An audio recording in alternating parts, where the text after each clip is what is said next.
It's noon. Perfect. All right, good afternoon, everybody. I'd like to welcome you to DLI's Employer Town Hall today. Thank you for joining us. These town halls are something that we started probably near the end of March, beginning of April, in an effort to address questions that were coming at us from employers and employees alike related to the pandemic and COVID and impacts that everyone was feeling. And they turned out to be a really great forum for us to be able to reach out and address the needs of employers across the state. So we have branched out beyond topics related strictly to COVID or the pandemic. And today is one of those days and one of those topics that I'm really pleased to bring you today and to visit and share the information about how registered apprenticeship can work for our employers across the state, but also employees who are interested into learning more about all of the details of that program. So before we kick that off, just some logistics and housekeeping for all of you. This is recorded. We will be placing it on our website. I know Rebecca's in the background and she will put that on the chat box for you so you can see where it will be placed so you can go back and reference it later. We also have a chat box. So if you have any questions as we are going through here, feel free to throw them in the chat. If we are not able to get to them today or don't have the answers, we'll circle back around to make sure that you get that information and also place the information on our website for others who may have the same questions. So with that, let's kick this off. Again, we're talking about registered apprenticeship today. This is something that has been kind of a tried and true tested method of transferring skills and knowledge and craftsmanship from one generation to the next. But our registered apprenticeship program here at DLI does really good work and has been really creative in branching out into other industries and reaching more and more people as more and more people learn what the benefits of this is and how easy it is actually to implement it and make it work. So we've got some really great panelists with us here today. I'm going to allow them to introduce themselves. I want to thank them for joining us. Mark, I'll start with you if you would like to introduce yourself and tell everyone a little bit about what makes you an expert. We'll have everyone introduce themselves and then we'll kick into questions. So Mark, we'll start with you. All right, Kathleen, well, thank you very much. My name is Mark Lilrose, and I've been with the Registered Apprenticeship Program for just at 5 years right now, and it's been a very exciting time to be part of the apprenticeship program. I've had the opportunity to be involved with design implementation and assisting business in setting up registered apprenticeship programs, which we've seen quite a bit of growth and stuff like that, which we'll get into here in a little bit, but thank you very much, and I'm excited to be here. All right, awesome. Thanks so much, Mark. Christy, would you like to introduce yourself and tell us a little bit about what your world looks like? Yes, thank you. I'm Christy Ferguson with Beyond the Box out of Billings, and we're a kitchen and bath showroom with a kitchen and bath design team. So basically, we help people with new construction or remodels with the biggest investment of their life. So we enjoy that.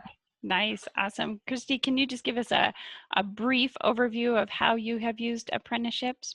The apprenticeship program has really helped with our workforce. There's just a lacking in qualified personnel. And so being able to have a clear-cut training program has really helped us add to our staff. We just have grown to our second apprentice over the last 3 years. So it's very helpful. Nice, awesome. Thank you. All right, Miles Hickman, what can you tell us about yourself and how you have used the apprenticeship program? Oh, I can expound on that a little bit. I'm Miles Hickman. I'm from Eureka, Montana. I own the Pit Stop Quick Lube. We're basically a pit stop. We do auto repair, glass replacement.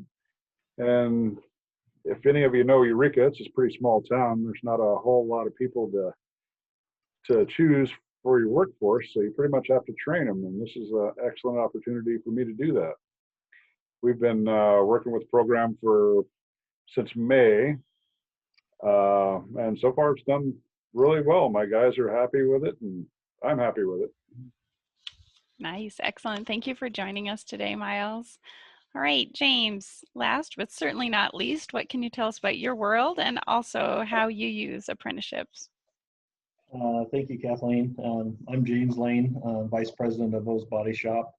Um, well, kind of like Miles, in our small valley, having the qualified technicians for the collision repair industry is hard to come by, and even just management staff. So we've over the last 5 years, we've been able to train over half of our employees between management and technicians. And then we started the apprenticeship program just about 2 years ago now, and it's really been great for us of being able to develop and train the skill sets needed for our technicians.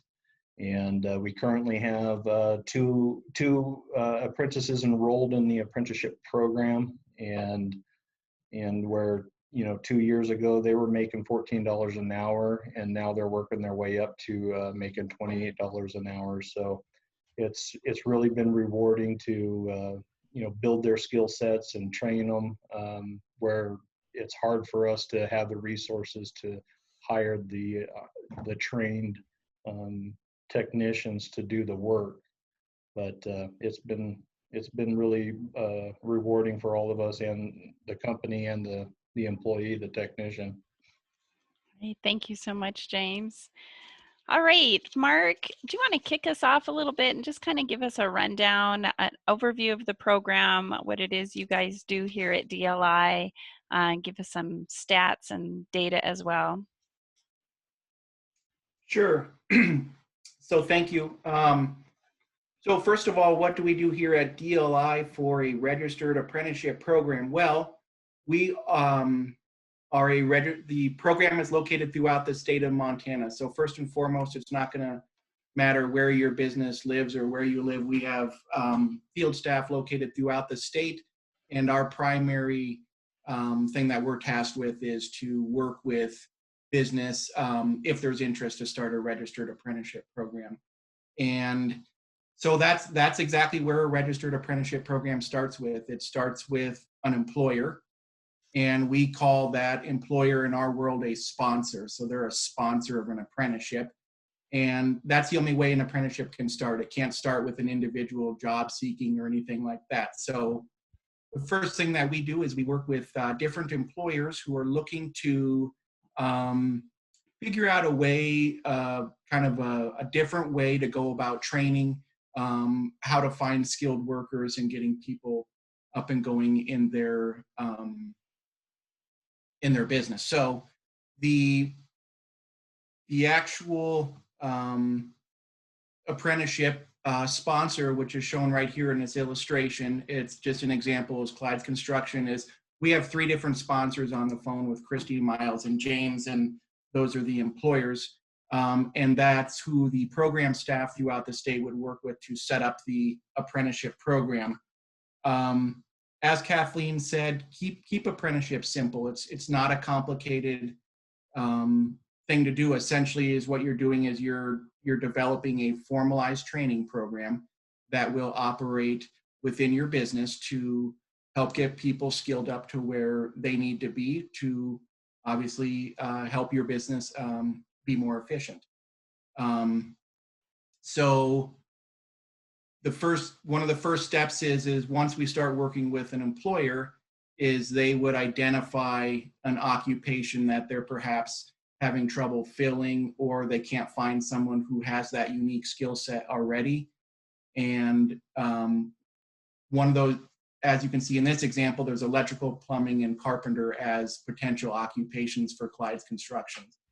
So once the occupation of the business has been identified, we will work alongside the business to kind of put the different components of the apprenticeship together, which is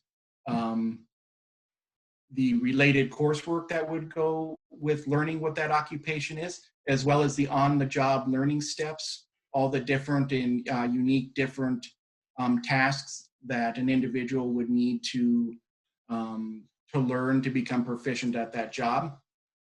And it's fairly simple. It's as simple as that. And then after that, we sprinkle in, there is a wage schedule with the apprenticeship program, where as an individual who's working for someone takes different coursework, and as that individual works through some of their different on-the-job learning tasks, they will work up towards an increased wage. So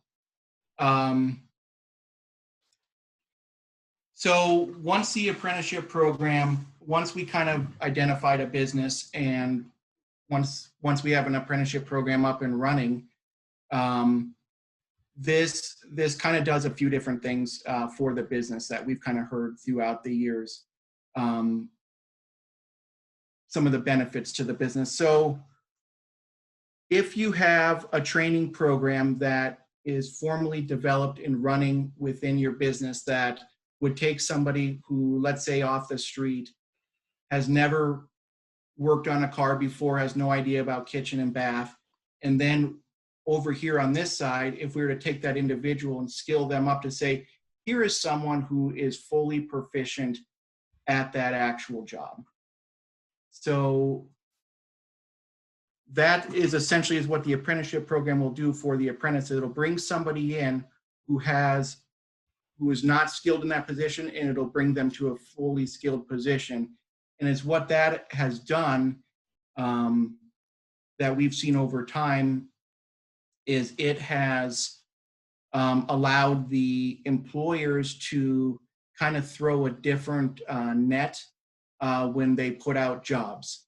So if you're having a hard time finding someone with skills to fill a position within your business, if you considered a registered apprenticeship program, working with some of our staff throughout the state to set up a custom program for you that will take somebody with who doesn't have those skills to full skills, then when you do your job description and when you put that job out on the internet to get candidates to hire someone, you no longer have to put in your job description that you're looking for someone with, I need someone who's, changed out an alternator, someone who knows how to paint a hood, someone who has some plumbing experience to do some work in the kitchen or the bathroom, because you're going to train that individual. And so once that is, when you send out that job description, since you're training that individual, since your mindset is kind of changing, instead of going out and kind of searching for those skills, you're going to provide the skills and the training. So then that will allow you to maybe focus on some of the soft skills and get a totally different pool of candidates that could potentially work for your business. So as an actual individual, as the actual employee of the business is the actual apprentice who would be hired into an apprenticeship program. That individual will then work through the related instruction, and they would work through the on-the-job learning tasks. And then that individual, at the end of an apprenticeship program, they would receive a nationally recognized credential in that occupation that they chose. And we have statistics to show that that's gone a long ways to really increase retention with an individual in an apprenticeship program because of what you're offering that individual. So Rebecca, I think we can jump slides here.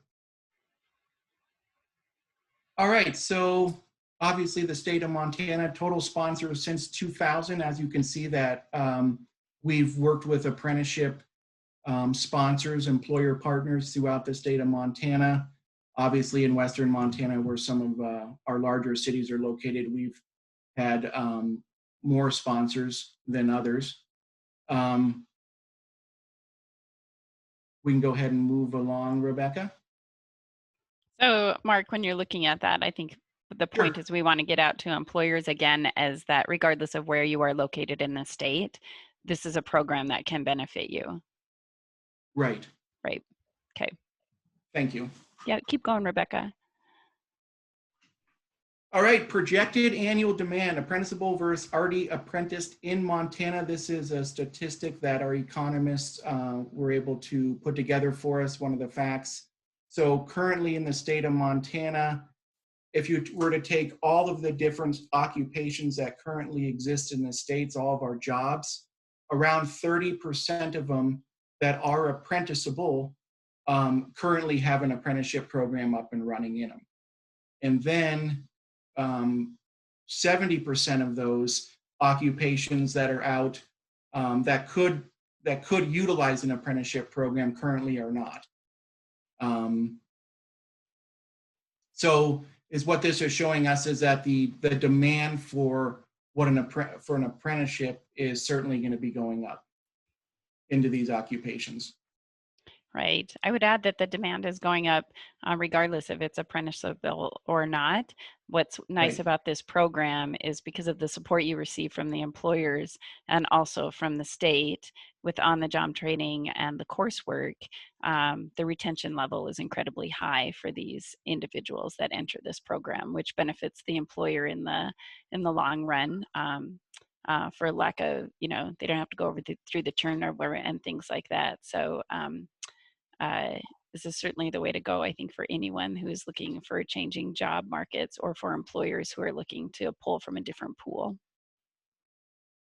Right, and from the employees, from the apprentices' perspective, when you go to work for a business and on your first day, you're presented with, here's everything that we're kind of looking for you to learn.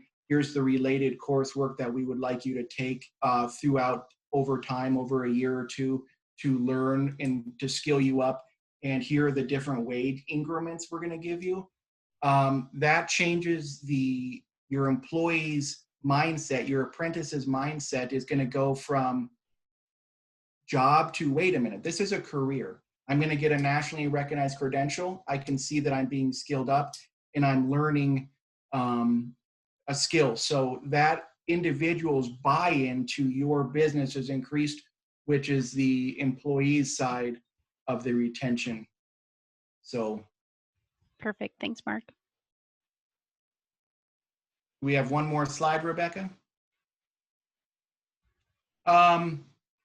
I put up a couple, we collectively chose a couple of kind of some of the highlights over the last couple of years that, apprenticeships contribute to the economic success of Montana's.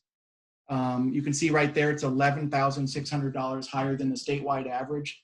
So apprenticeship programs installed in businesses go a long ways to create a really good, high-paying job for Montana. The second bullet point is all about retention, helping retain skilled workers.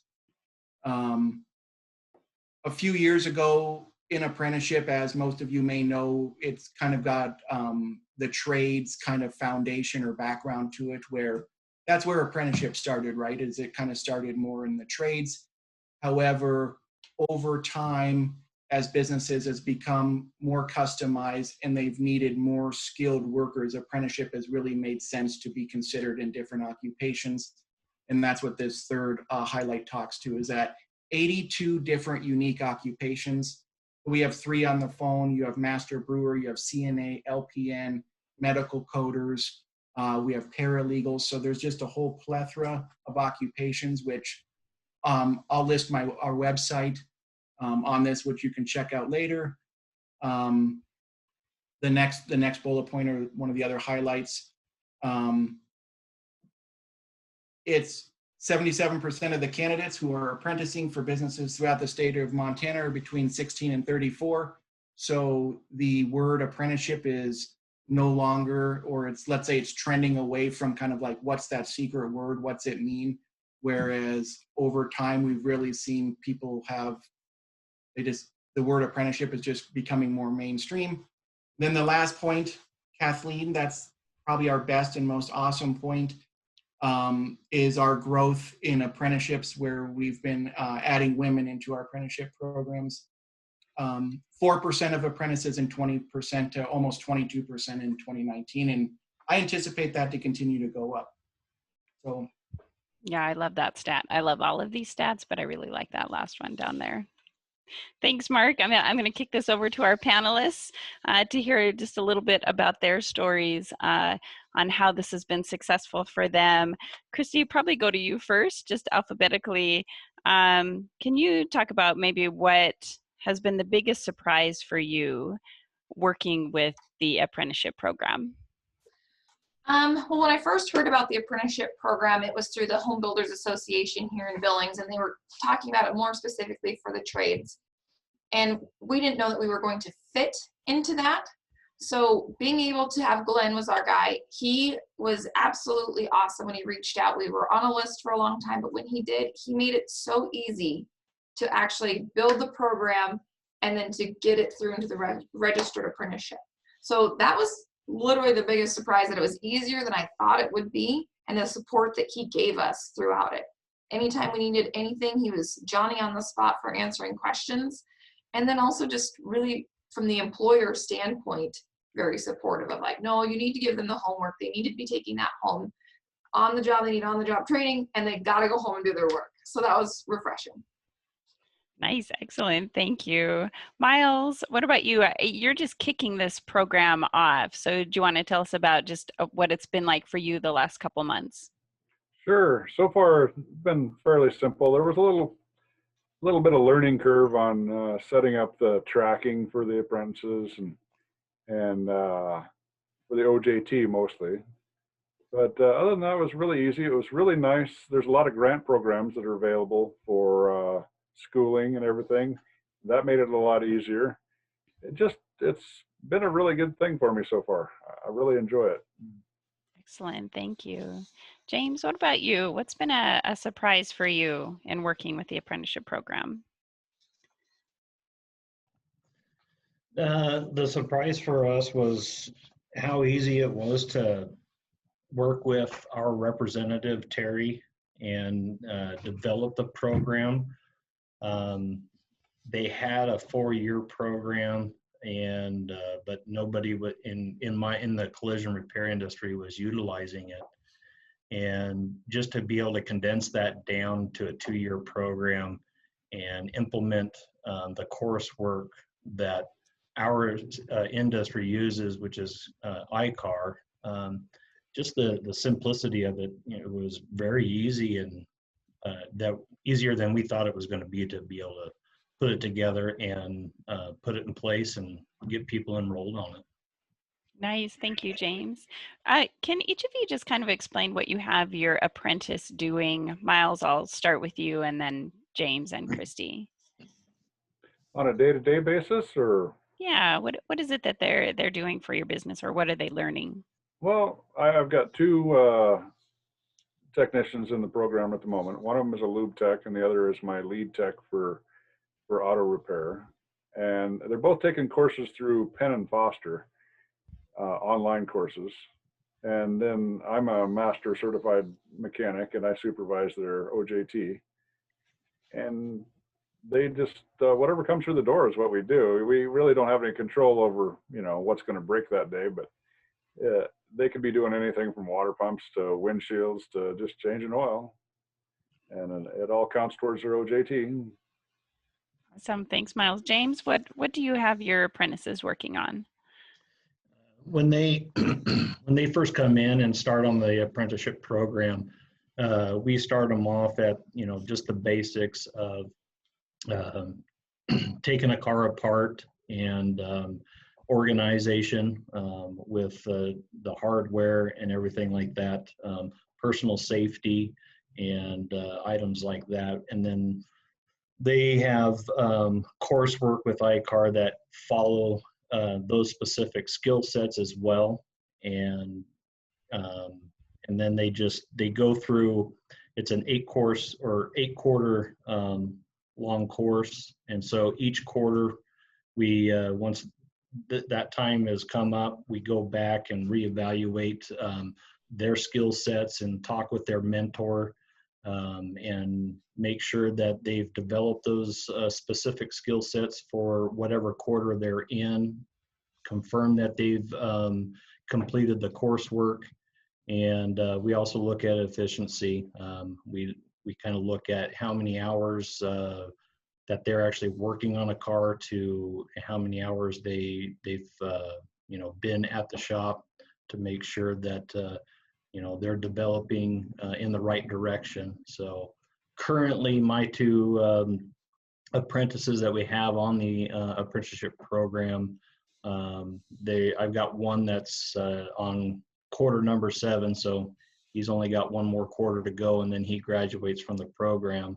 So it's, you know, there's just different skill sets that are required for each quarter, and it just steps them up a little bit more each quarter on what they need to be able to know how to do to repair a vehicle properly and safely, and then also following the coursework provided by ICAR.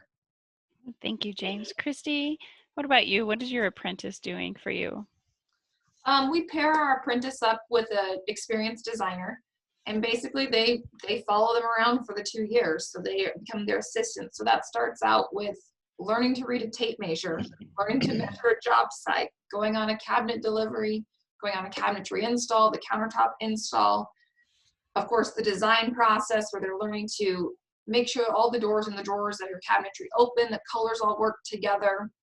The CAD program, that's always a big one because everyone loves IT and computers. So learning that aspect of it. And then the customer service relationship part, because how you communicate with your client is so important. We tend to, in the trades, talk in the way that we understand things, which doesn't always mean our client does. So teaching them that is a very valuable aspect. And then they do their bookwork, their National Kitchen and Bath Association bookwork at home. Awesome, thank you. So all three of you kind of touched on the coursework a little bit. Mark, I'm gonna flip to you and have you talk about what exactly is the coursework component for this, and how does the industry recognized credential come into play? Okay, so one of the basic 3 components to an apprenticeship program is the coursework. It is a requirement. There has to be, it can be industry, vendor, community college, local community college. It can be ICAR. So the coursework is what that is that's kind of the meat on the bone. So that's the why, that's the science behind what they're doing. So it is a requirement of an apprenticeship program.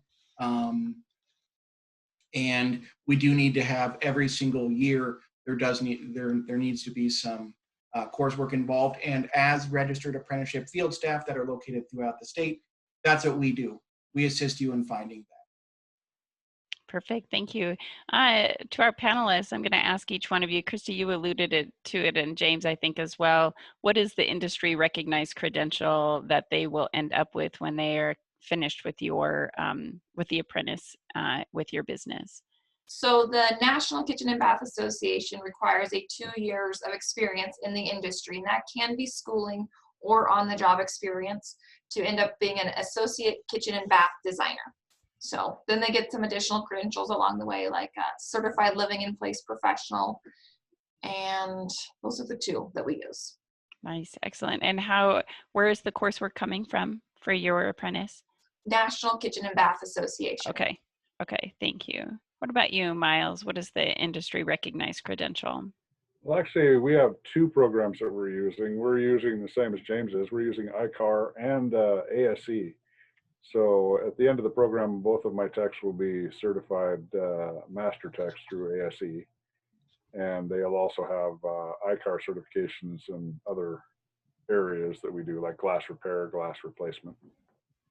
Nice, excellent. James, did you want to add anything to that? Yeah, just with the coursework that we use of ICAR, each time they complete an ICAR class, which is an online course, sometimes they're a live video courses. Once they complete those, they do get a certificate that they've completed that. And then once they have a certain number of credits of ICAR classes, for their specific skill sets as they go through the program, they have, you know, an ICAR Gold, and then they get more credits, and then they can become ICAR Platinum. And so at the end of the program, they do become ICAR Platinum to where they've completed all the ICAR courses, and there's really no, like ASC certification in our side of the collision repair industry. It just comes down to having the continued knowledge and continued training through ICAR. Perfect, thank you.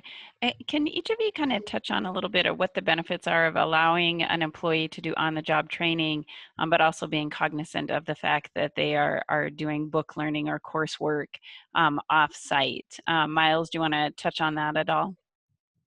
Well, I usually give my guys a couple hours a week to do their online courses at the shop. I provide them with laptops and the ability to do their online training. So far, they're doing really well with it. So Perfect, I think Christy. it gives them a benefit of actually learning more than just auto repair, because it does touch on other things. So they'll end up with a bachelor's degree when they get done with it. Oh, nice, nice. Christy, what about you? Well, that's an interesting question. So we have had one apprentice graduate, then we hired a graduate from the interior design program out of Bozeman. And definitely the amount of training between the two and the capabilities are night and day. I don't want to knock on formal education at all, but having that on-the-job training, it makes all the difference in the world. They just really can, our job is to make the next guy's job easier. So how we design a kitchen really makes a big difference for the countertop installer and the contractor. And it's, I would choose an apprenticeship program every time.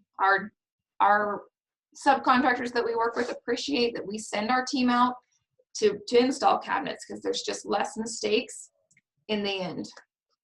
Perfect, thank you. That's a really good point. I think one of the leading benefits of this program is the fact that employers really do get what they need and have a hands-on approach from the very beginning, and making sure that the end result is what they need for their business, but their employee is also gaining from that as well. James, did you want to touch on that at all? What was the question again? How does the coursework and the on-the-job training component work for you? Do they do coursework on site, or is that something you allot time for, or is that after work hours? How does that work?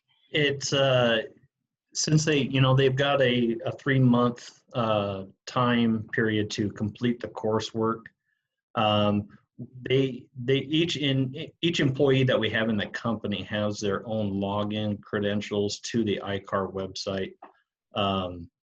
So they do have the opportunity to complete those on their own time, at home, on the weekends. But we do offer for them, if they need or want, they can use one of our computers here in the office. Or one of our laptops to work on their coursework. It is kind of hard to have them do that during the work day, because right now we're in our busy season, and so pulling them off the line and out of the shop into the office to work on that type of stuff, it does get a little bit difficult, but sometimes we do have to do that. But typically it's on their own, and it's been working really good. They usually get it done in no time, way before the quarter is up. Perfect. James, I'm going to go back a little bit to something you mentioned earlier that I'd like to touch on. That initially the program, when you were researching it, was a 4-year program, and you thought that the 2-year would work better. Can you talk a little bit about how that process worked, and then how you were able actually to change it to the 2-year? Yeah, when we were looking at it, the outline of what the apprenticeship program initially was with the 4-year program, it just didn't really kind of fit in with the way our industry has advanced nowadays. And to have a 4-year program, we kind of needed to scale that down and develop skilled technicians quicker. So we kind of, me and the owner Dusty, we kind of brainstormed with our representative, Terry, and told him what we were looking for and what we needed. And he kind of asked the question of, well, what do you guys do for continued training with your technicians? And that's where we started talking about ICAR. And we all felt that was going to be the best route. That way we can get the ICAR training and certifications in there that our industry requires, and use that in the coursework as well to kind of, that saying, kill two birds with one stone. Perfect. Perfect. So I'm just going to go to each one of you and have you kind of touch on, just from the time you started working seriously with someone in the apprenticeship program to when you were able to gain a little benefit timeline wise. I'm interested to find out how cumbersome that process was, or how easy it was, and then when were you able to get someone in and start using the program. Miles, I'll start with you and then go to James and Christy. Well, I've been working with the program since May, so I really don't have that much time involved in it yet. But I was always hesitant to start the program because I figured it'd take a long time. And during the COVID thing, we had a lot of downtime at the beginning of it. So I thought that was a good opportunity to get this off and running, and my guys were pretty enthusiastic about it. So I really haven't seen any benefit yet. That's all in the future, the benefit for myself and my employees. I can give my customers the peace of mind knowing that I have trained employees, and I'm able to pay my employees more. They have the knowledge to do the job that I need them to do. So it's a good benefit for me, I believe. Great, excellent. Thanks so much, Miles. James, what about you? I'm setting up the program. Was it cumbersome, easy? What are your thoughts on that? It was easy. It didn't take that long to do. And then once we had the program all set up, presenting it to a few of our employees that we have, and they were really excited about it. Being able to develop those specific skill sets and get the training that they need to move forward in this industry to develop a career. Because right now it's just the demands of the consumer is getting more complex, and it's making it harder and harder to hire people. And when you do hire, you still need to train. And then being able to train our staff here, you're always training, but now we've got the ability to have a roadmap for that training and track the records, and where they came from to where they're at now with specific skill sets. It's great for the company, and because we're developing great employees and great quality of work and the specific skills, and they're developing a career, and to where they are going to be a standalone technician. And even if they leave here, we do give them a binder that we keep track of all of this stuff in, to act as kind of like a portfolio for them, and so that way they can look back and see where they started and where they're at now. Nice, nice. Christy, you touched on this a little bit earlier about how easy the process was. Did you want to add anything to that? I think the only thing I'd add in is once we got the person started, it took about a year, and they were able to really just step up, and we didn't have to manage them quite so much because that training program was so streamlined. Nice, nice. So you talk about the streamlined program. Christy, I'm going to go back to you, and then we'll hit James and Miles. But what are your future plans for using apprenticeship? Would you change anything from what you're doing now? Do you plan to continue using it? Christy, you, and then Miles and James. We will definitely continue to use it. Like I said, we've had the one graduate, we have our second apprentice starting. We'd actually like to start an apprentice program on the shop side of our company, so for those cabinetry installs, just because again, there's a lack in the qualified workforce, and where are they supposed to get trained? There's not a college program for that. So yes, most definitely we'll continue to use it. All right, excellent. Miles, I know you're just stepping into this. Is there anything you would change or view differently going forward based on the few months that you've been in the program? Well, actually, yes, we're going to add a youth component to it. Oh, nice. We're going to try to get some kids from the high school to come over, and start out sweeping the floors. And the state of Montana has programs that will pay part of their wages and all that. So they're going to work for me for 6 months. And then if they're still interested, if they develop an interest in the mechanic program, then the apprentice program is available for them as well. All right, perfect. Excellent. That's exciting. James, what about you? No, I don't think we have any plans to change anything with the program. We feel like it's very successful for us right now. I've watched these two technicians that are on the program, or apprentices that are on the program. They are currently developing into being very well skilled technicians. And we also use it as a guideline for employees that haven't enrolled in the program. So we kind of use it as a guide, and they're developing the skills and the knowledge and growing. We are wanting to hopefully in 2021 develop a program for our paint side of the industry to develop and train paint technicians as well. So that's something that we're looking forward to working on and try to develop and come up with a program for that. Excellent. I love that. Mark, I'm going to pivot to you for a couple of questions here. There's a couple questions in the chat box, one related to age. Is there an age limit for apprenticeships when we're talking about youth? To be in the registered apprenticeship program, for most occupations, you do need to be 16 years old. Okay. Okay, perfect. Also, do you want to touch on some of the other areas that we're going into that are maybe a little bit non-traditional when we think about apprenticeships?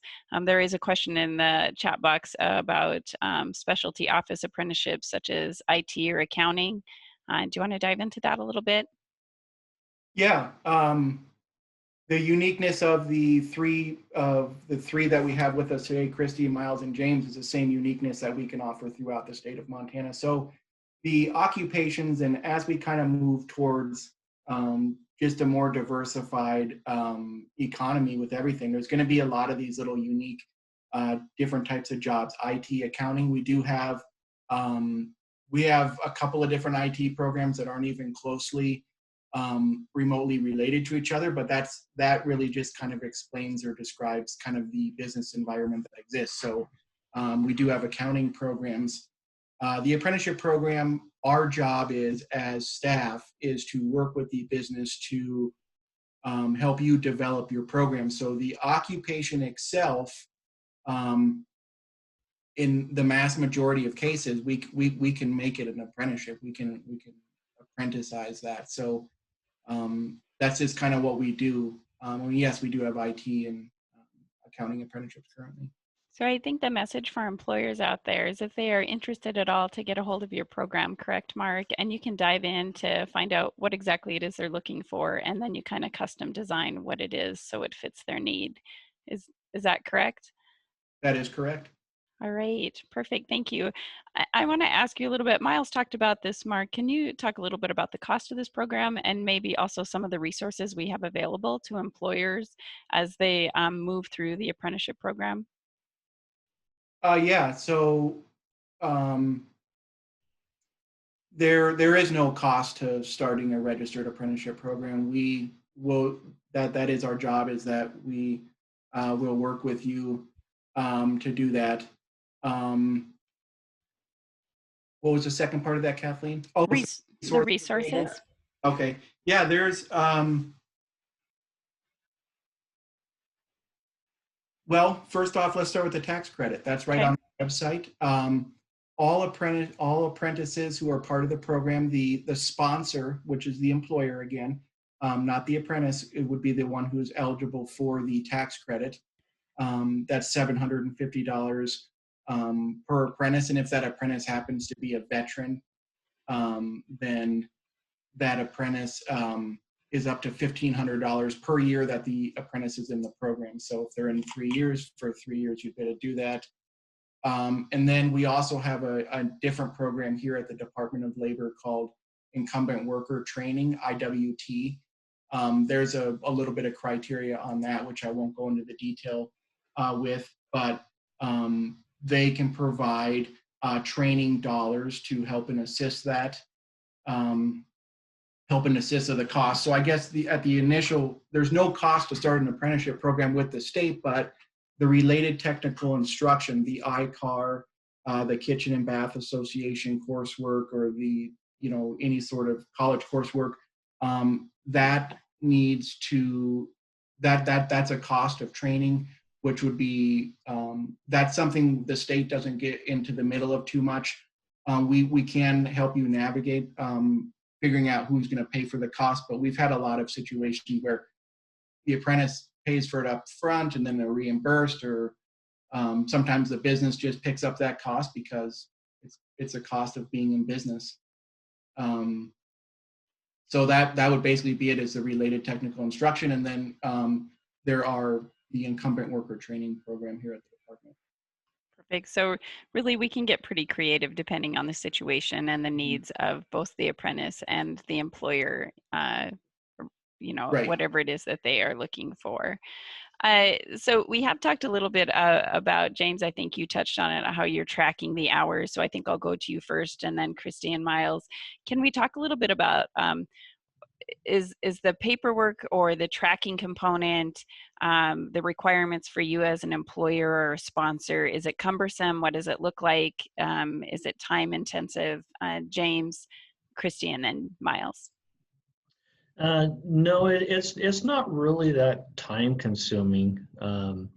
The apprentice is already keeping track of the time spent on each car, which is, has an RO number. That's how we track the vehicle through our computer system. And then they turn that in during every pay period, every payroll. So we just keep that, and then when the quarter is up, we take a look at that. And each quarter, we've came up with our thoughts on efficiency of 25% efficiency, 50% efficiency, and it just increases through each quarter.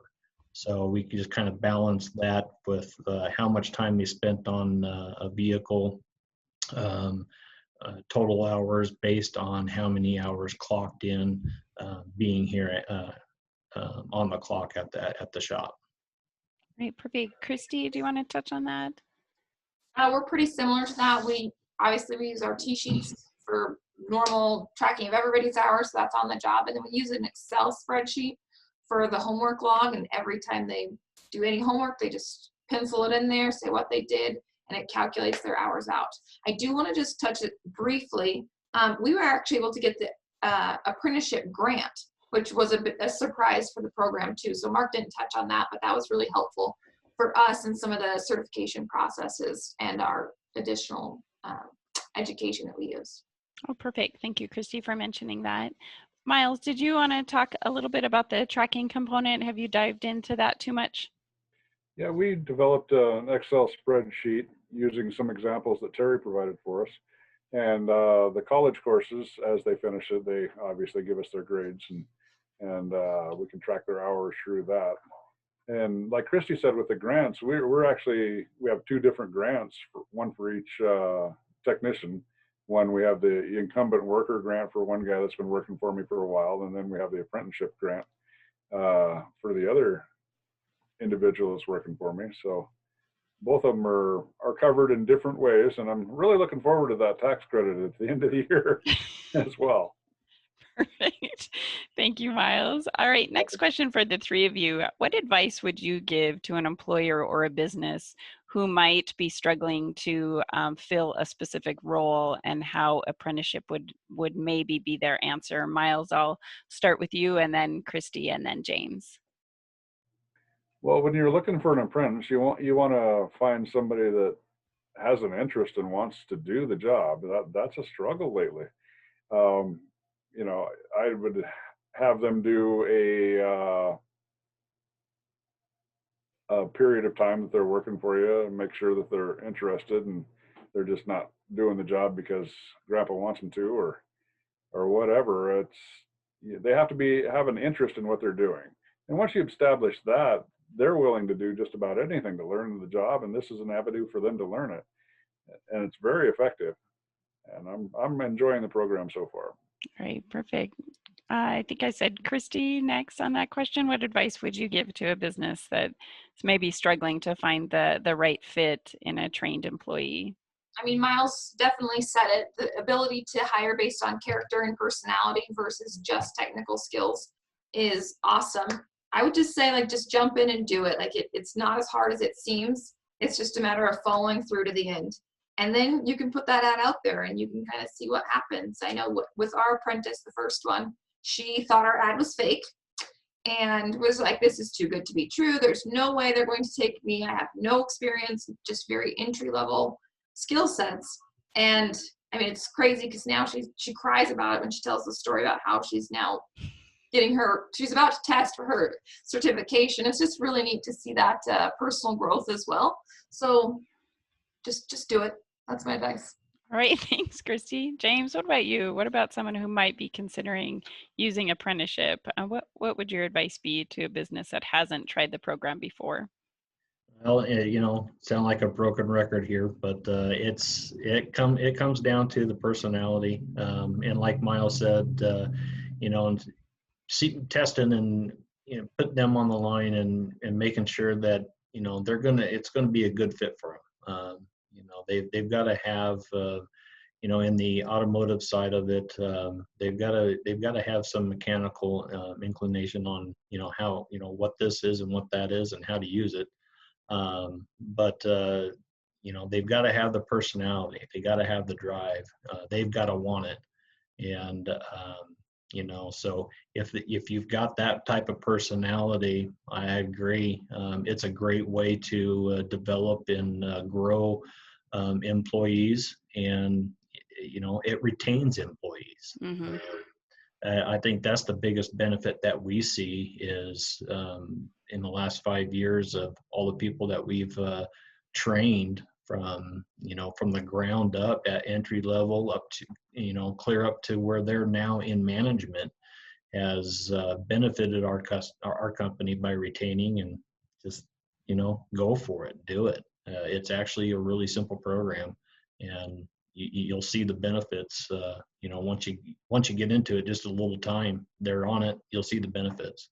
Perfect. Thank you. Yeah, the retention factor is amazing. 84% of the apprentices who've graduated before 2015 were still working for that same employer 5 years later. So certainly whatever investment you are making in that employee, being able to retain them and allow them to grow with your business over time is a benefit to everyone involved. Mark, did you want to touch on the apprenticeship report that we just released? We're getting close to an hour here, so I want you to be able to touch on that a little bit. One thing I want to mention really quick, Christy, is you and I think all three of you talked about the apprenticeship grants. At one point in time, we did have some grant dollars available from the Department of Labor to assist in that. That was a pool of money, and we did exhaust that pool of money. So that's just, I just want folks to know that it's a distinguish between that. And are you talking about, Kathleen, the labor market index report? Just the apprenticeship report that was just recently released, or where would anyone go if they want some information, Mark, about the apprenticeship program? You would go to our website, apprenticeship.mt.gov. We've put a lot of work into the website as of recently, and we're continuing to look at that and update that. You're able to contact us on the website. And then on the home page of it at the very bottom, you scroll down to the very bottom, we have an awesome an infographic, and you can pull up just your county. You can pull up, you can see who the other sponsors are, the other employer partners of the apprentices. You can look at the apprentices. You can see all the different and unique occupations that you can look at. as well as there's a contact us on there, which will get you in touch with our staff. And like I said, we are located all across the state of Montana. And so we're local just like you. Thank you, Mark. I think a message to anyone that is listening, if there is any position that you are having difficulty filling or retaining, please reach out to the good folks here at the Registered Apprenticeship Program. They can really dive in and be creative and find something that works for you. And I think part of why we have such a high retention rate after people graduate from the program is because everyone has to put something into it. Everyone has a little skin in the game, right? You know, the employee has to put some extra hours in for the coursework. The on-the-job training, there's an investment from the employer on the front end. So the program really does lend itself to success. And the more that it is evolving, the more we are able to reach into some really non-traditional roles that you wouldn't normally define as something that you would see an apprentice in. So if you have any questions at all, any difficulty filling a position, I highly encourage you to take a look at this website. Mark's information is on the screen there. Give him a call or any of the good people that work with him as well. We're getting close to an hour here. I'm going to just run through the panelists one more time to see if there was one takeaway that you would want someone who is listening to this today, what you would want them to walk away with. What would that be? Let's see, Miles, we will start with you. All I can say is I don't see a downside. I would just jump right in with both feet and do it. All right, awesome. Christy, what about you? Well, now I'm the one that sounds like a broken record. I'm just gonna go ahead and agree with Miles. Just go ahead, just do it, just get it done. It feels good to, you know, give people that opportunity for growth as well and showing them that career path. And the investment that they have in your company is very awesome as well. Like, it's just good all the way around. All right, thank you so much, Christy. James, what about you? Yeah, I agree. It's just, you gotta try it. You gotta see, you know, the growth of the employee, and not only that, but it grows the company as well. There's just, I don't see any downside in it.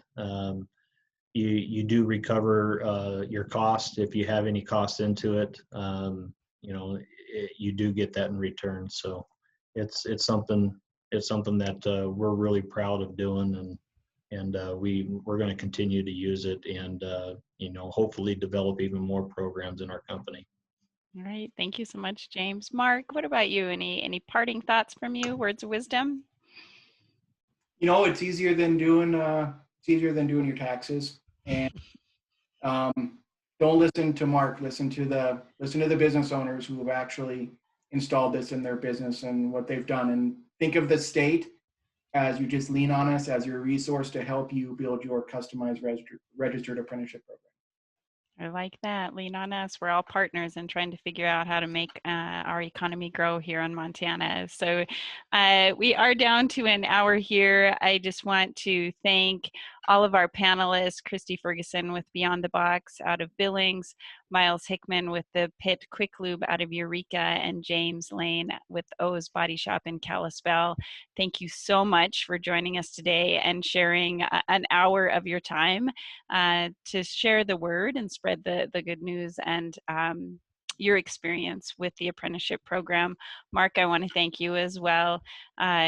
We really do make an attempt to make this as easy as possible for the employers around the state. And I do think that it's a really viable option for people that are really struggling to fill positions.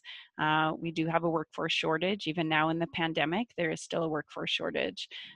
So thank you again to the panelists. I really do appreciate your time today.